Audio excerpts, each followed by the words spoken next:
Hello friends, welcome back. It's me Mayank. This is my new course on the high frequency questions for SNAP, IIFT, JAT, CMAT and other competitive exams. Today I will start with two questions from the topic algebra. So the first question is ये inequality का question है. वैसे तो inequality के questions easy होते हैं, लेकिन इसमें थोड़ा twist है. Normally inequality के question में जैसे आता है अगर क्या है x minus 5, x minus 10 ये greater than 0 या less than 0 होता है ना, तो इसमें पूछता है कि find the range of values. लेकिन इस क्वेश्चन में पूछा है फॉर हाउ मेनी इंटीजर्स, तो यहाँ हमको नंबर ऑफ इंटीजर्स निकालना है. अगर इसमें रेंज पूछा रहता तो ये बहुत ही इजी क्वेश्चन रहता, लेकिन इसमें चूंकि how many number of integers मतलब 3, 4, 5 ऐसे आंसर आएंगे, इसलिए ये क्वेश्चन थोड़ा ट्रिकी है. तो इनइक्वालिटी क्या दिया हुआ है? For how many integers n will the inequality n minus 5, n minus 10, minus 3, n minus 2 is less than equal to 0 be satisfied. ये हमारा क्वेश्चन है. तो यहाँ क्या है? n minus 5, n minus 10. तो हम इसे एक्सपैंड कर देते हैं. जैसे अगर हमारा फॉर्मूला होता है x minus a into x minus b, ये क्या होता है? x square minus a plus b x plus a b. मतलब एक्चुअली फॉर्मूला कुछ नहीं है. अगर हम इसे बस सिंपली मल्टीप्लाई कर दे, इस x को इस x के साथ मल्टीप्लाई करेंगे तो क्या आएगा? X square. फिर इस x को b के साथ मल्टीप्लाई करेंगे तो क्या आएगा? Minus b x. फिर माइनस a को x के साथ मल्टीप्लाई करेंगे तो क्या आएगा? Minus a x. और माइनस a और माइनस b को मल्टीप्लाई करेंगे तो क्या आएगा? A b. तो इसी को बस अरेंज कर दिया है. तो सिमिलरली जो हमारा क्वेश्चन है n minus 5, n minus 10, minus 3, n minus 2 is less than equal to 0. तो इस n को इस n से मल्टीप्लाई करेंगे तो ये क्या हो जाएगा? n square minus minus 5 minus 10, ये कितना हो जाएगा? Minus 15n plus minus 5 into 10 कितना हो जाएगा? 50. माइनस इस माइनस 3 को n के साथ मल्टीप्लाई करेंगे तो क्या हो जाएगा? Minus 3n. और जब माइनस 3n प्लस 2 के साथ मल्टीप्लाई होगा तो क्या हो जाएगा? 6. तो अब हमारा जो इक्वेशन आ गया, हम इसे अरेंज कर देते हैं. एन स्क्वायर एक है, एन और एन यहाँ है, ये कांस्टेंट है. तो देखिए N square minus 5n minus 3n, ये कितना हो गया? माइनस 18n प्लस 50 प्लस 6 56, ये लेस देन इक्वल टू 0. अब ये क्या है? ये हमारा क्वाड्रेटिक इक्वेशन है.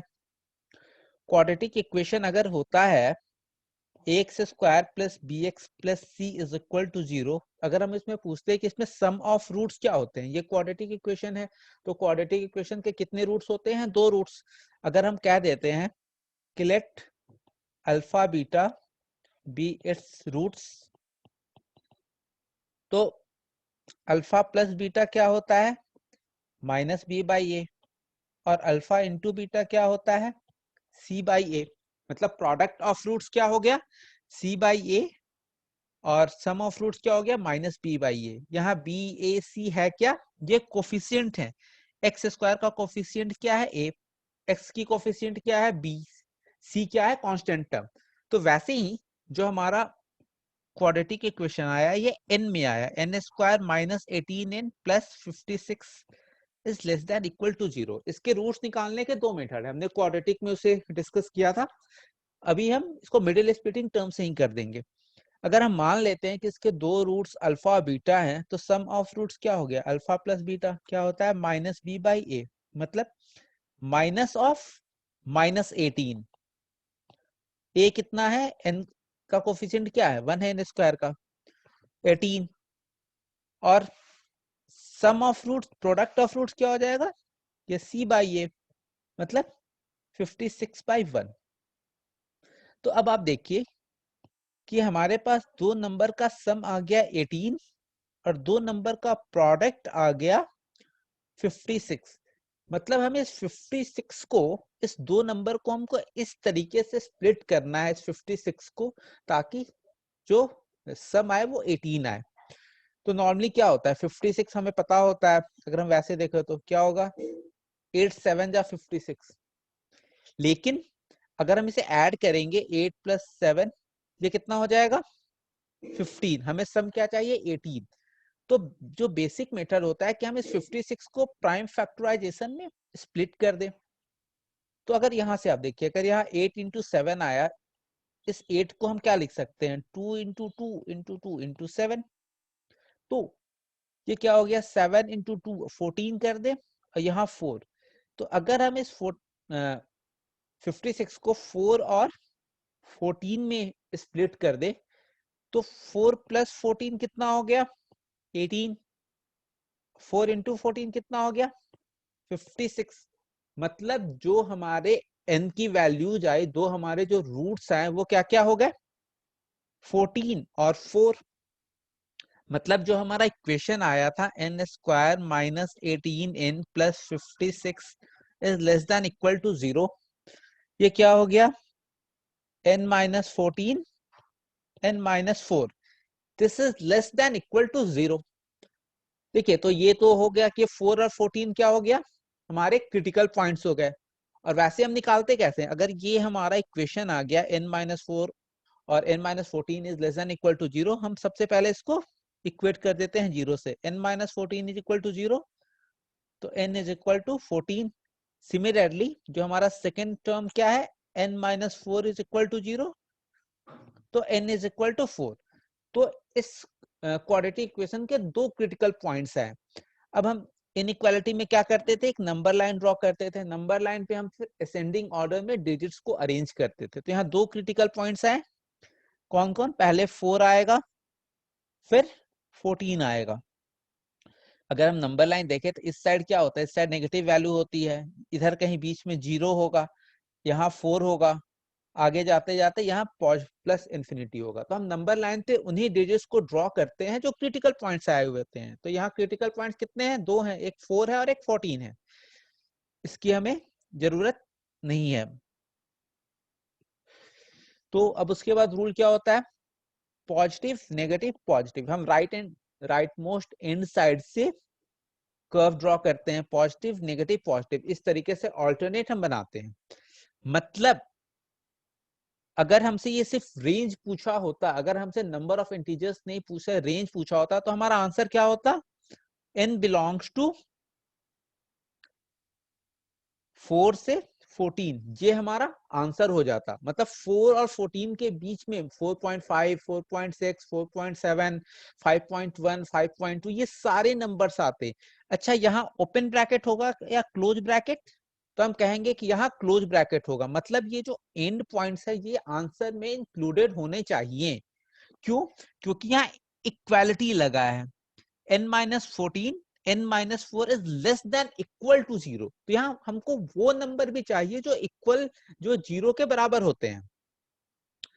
अब देखिए यहाँ हमसे क्वेश्चन क्या पूछ रहा है, फॉर हाउ मेनी इंटीजर्स, तो यहाँ हमसे 4.1, 4.2 या 5.1, 5.2 ये आंसर्स का पार्ट नहीं होगा। क्यों, because these are not integers, यहाँ हमें सिर्फ नंबर चाहिए। तो 4 और 14 के बीच में कितने इंटीजर्स हो गए, 4, 5, 6, 7, 8, 9, 10, 11, 12, 13, 14, ये कितने इंटीजर्स हो गए 11।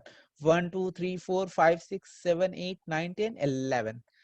तो इसके आंसर क्या हो जाएंगे, 11 इंटीजर्स हो जाएंगे और 11 हमारा करेक्ट आंसर हो जाएगा। चलिए अब हम दूसरा क्वेश्चन देखते हैं।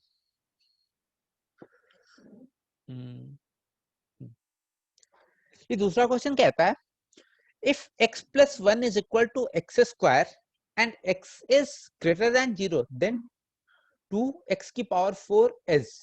ये कैट 2017 का क्वेश्चन है और ऐसे क्वेश्चंस बहुत ही फेमस होते हैं सारे एग्जाम्स के लिए।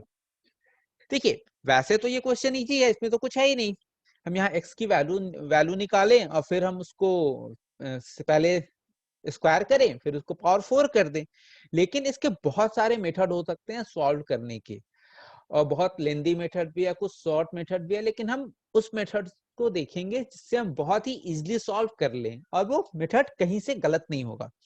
तो ये क्वेश्चन क्या दिया हुआ है हमारे पास, x plus 1 is equal to x square। अच्छा, आप एक बात ध्यान रखिएगा, क्वेश्चन में दिया हुआ है x इज ग्रेटर देन 0, मतलब x की वैल्यू हमें वही लेनी है जो 0 से बड़ी हो।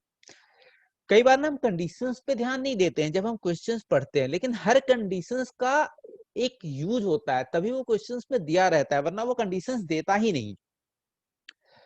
तो अगर हम बात करें, ये क्वाड्रेटिक इक्वेशन हो गया, x plus 1 is equal to x square. अब हम इसे सॉल्व कर लेते हैं, x square minus x minus 1 is equal to 0। अब हम क्या करते हैं, इसको बेसिक क्वाड्रेटिक इक्वेशन से कंपेयर कर देते हैं, x square plus b x plus c is equal to 0 है।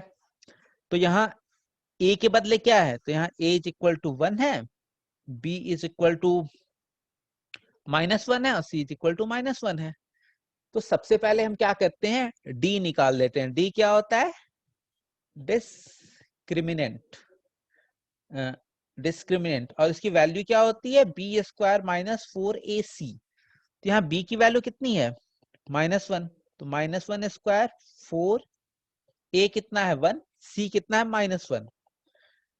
तो -1 का स्क्वायर कितना हो जाएगा 1, -4 इंटू 1 4 इंटू -1, तो ये क्या हो जाएगा +4। डी हमारा पॉजिटिव आया, इसका मतलब क्या है, अगर हमारा डिस्क्रिमिनेंट पॉजिटिव होता है, इसका मतलब जो इस क्वाड्रेटिक इक्वेशन के रूट्स हैं, if d is greater than 0 then roots क्या होते हैं, रूट्स आर रियल। ओके, तो अब हमें रूट्स निकाल देते हैं। रूट्स की वैल्यू क्या होती है, एक होता है -b plus under root of d by 2a। अगर हम कह देते हैं कि इस क्वाड्रेटिक इक्वेशन के दो रूट्स हैं, अल्फा बीटा, आप कोई भी कह दो, लेकिन हम नॉर्मली अल्फा बीटा ही कह देते हैं। दूसरा रूट क्या हो गया, -b minus under root of d by 2a। तो b की वैल्यू कितनी थी हमारे क्वेश्चन में, अभी हमने यहाँ देखा था, b हमारा है -1, c क्या है -1, b हमारा क्या है minus of -1 plus under root of d कितना आया है 5, तो यहाँ क्या लिखते हैं 5 बाई 2, a कितना है 1। सिमिलरली अगर हम बीटा की बात करें तो बीटा कितना हो जाएगा minus of -1 minus under root of 5 by 2 into 1। तो अगर हमसे अल्फा की बात की जाए तो अल्फा क्या हो गया 1 plus under root of 5 by 2। देखिए ये वैल्यू तो जो हमारी होगी वो पॉजिटिव होगी, लेकिन अगर हम बीटा की बात करें, ये क्या हो जाएगा 1 minus of under root of 5 by 2। Under root of 5 की वैल्यू क्या होती है, वो 2.2 समथिंग होती है, मतलब 1 माइनस 2 पॉइंट समथिंग। तो ये वैल्यू जो होगी वो कुछ नेगेटिव होगी, और क्वेश्चन में पहले ही दिया हुआ था कि हमें x क्या लेना है, ग्रेटर देन 0 लेना है, मतलब हम इस वैल्यू पे वर्क नहीं करेंगे। तो जो क्वेश्चंस में कंडीशन दिया हुआ था वो इसी के लिए दिया हुआ था। अब हमारे पास अल्फा आया, अल्फा की वैल्यू क्या हो गई 1 plus root 5 by 2। Alpha basically है क्या, रूट्स है, मतलब जो हमारा इक्वेशन था, हमारा जो इक्वेशन था x प्लस 1 एक्स स्क्वायर, मतलब अगर हम अल्फा इसका रूट्स है, मतलब अल्फा इसको सेटिस्फाई करेगा, मतलब x की कौन सी वैल्यू पे ये इक्वेशन सेटिस्फाई होगी, तो 1 plus under root of 5 by 2। तब हमारे पास x की वैल्यू आ गई और हमें निकालना क्या है 2x की पावर 4। तो अब हम क्या करते हैं, अब हम पहले इस x को स्क्वायर कर देते हैं, स्क्वायरिंग बोथ साइड्स। तो ये कितना हो जाएगा, ये एक्स स्क्वायर, ये हो जाएगा 1 plus under root of 5 by 2 का होल स्क्वायर।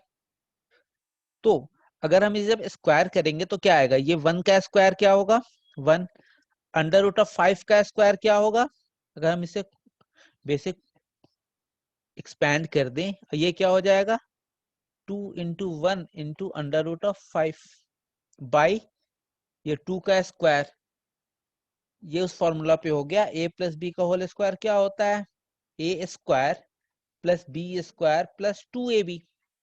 ये 1 का स्क्वायर क्या हुआ 1, 5 का अंडर रूट ऑफ 5 का स्क्वायर क्या हुआ 5 plus 2 under root of 5 divided by 4। तो ये कितना हो गया 6 + 2 अंडर रूट ऑफ 5/4। हम 2 कॉमन ले लेते हैं तो यहाँ कितना हो जाएगा 2, 3 प्लस अंडर रूट ऑफ 5/4, यहां से हम कैंसिल कर देते हैं। तो एक्स स्क्वायर की वैल्यू क्या आई 3 प्लस अंडर रूट ऑफ 5/2 आई। हमें निकालना क्या है 2x की पावर 4। अब हम क्या करते हैं अगेन स्क्वायर कर देते हैं, मतलब ये जो हमारी वैल्यू आई इसको हम फिर से स्क्वायर कर देते हैं। तो जब हम स्क्वायर करेंगे तो दोनों साइड स्क्वायर करेंगे, तो जब ये कितना हो जाएगा 2 × 2 x की पावर 4। अब हम इसको फिर से a + b के होल स्क्वायर पे स्प्लिट कर देते हैं, तो 3 का स्क्वायर क्या हो जाएगा 3 square plus under root of 5 का whole square plus 2 × 3 × under root of 5 by, फिर ये 2 का स्क्वायर हो जाएगा। तो क्या हो जाएगा 3 × 3 = 9, अंडर रूट ऑफ 5 5, ये 6√5 डिवाइडेड बाय 4। तो ये कितना हो गया 14 + 6 अंडर रूट ऑफ 5 बाई 4। ये हमारी क्या हो गई, ये हमारी वैल्यू हो गई। अब हम क्या करते हैं यहां से 2 कॉमन ले लेते हैं, तो ये 7 + 3 अंडर रूट ऑफ 5/4 है, 2 स्क्वायर हो गया। तो x की पावर 4 की वैल्यू क्या आई 7 + 3 अंडर रूट ऑफ 5/2। और हमसे क्वेश्चन में पूछा क्या है find the value of 2x की पावर 4, मतलब अगर हम दोनों साइड 2 मल्टीप्लाई कर दें तो 2 + 3 अंडर रूट ऑफ 5/2, यहां से 2 से 2 कट गया, तो 2x की पावर 4 क्या आ गया 7 + 3 अंडर रूट ऑफ 5। ठीक है, इसके बहुत सारे मेथड हो सकते हैं सॉल्व करने के, लेकिन ये सबसे अच्छा मेथड है और जहां हमारे सब कुछ एक एक स्टेप क्लियर हो रहा है। तो ठीक है, फिर हम कल मिलते हैं कुछ और क्वेश्चंस के साथ। Bye bye.